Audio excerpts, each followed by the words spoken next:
And we are here because the residents in the state of Connecticut have said our bills are too high. We've all heard that. It doesn't matter what side of the aisle you're on, what part of the state you're in, we all heard it. And I got many emails, many discussions, not even just on the campaign trail, but after I came in office. I have this letter, handwritten from a very sweet woman from Danbury, and it is heartbreaking. She is 80 years old, and she has, within just a few months, paid $1,400 for just the public benefit portion of her bill. She lost her husband, she lost his pension, and she is struggling.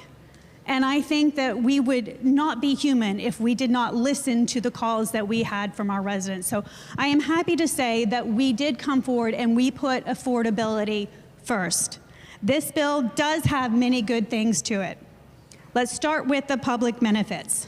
Yes, we actually have real hair trims, as the good chair of Energy said, in the public benefits section.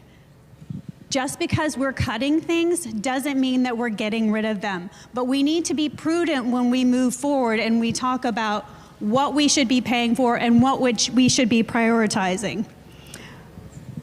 One of the other things that we looked at, and I know the utility companies have talked to us many times, is looking at some of the costs that they have to use when they are dealing with storm costs. And it makes really good sense for us to think about securitizing all of those debts that we have. That saves all of us money if we allow that. And that's one of the things that we are doing in this bill.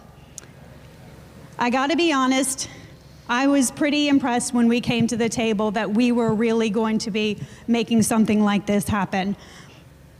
And I believe that there is a way forward even in the future, because some of the other things that we did is we asked OCC to come to the table and look line by line at our public benefits charge. Look at every line. Please let us know what we can do in the future to make our bill even better. So that's something that we're already saying, okay, we're not doing everything right now, but we're gonna be very prudent and we're gonna look at that in the future. And that is one of the priorities that we have made. There are some ways that we fell short. I did say that, this is a great bill. It's not the best bill as far as I'm concerned. We have ways we could move forward. There is medical hardship on here that I believe should not be on the bill. And there's the low-income discount rate that I've said many times needs to come off of the ratepayer bill, and it needs to go into the general fund.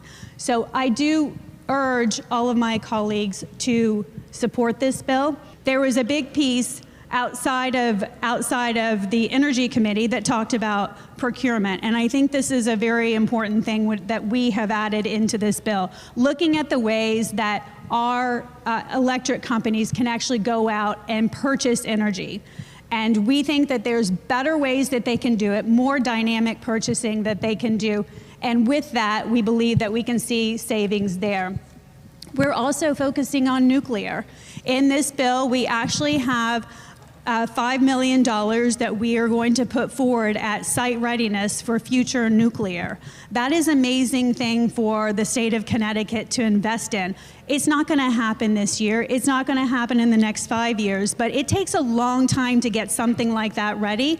And for us to say, hey, let's take the first step. Let's get site readiness there. Let's support that so that when it comes along, when it's available, we're here and we're ready for it. So I urge my colleagues to support this, and thank you.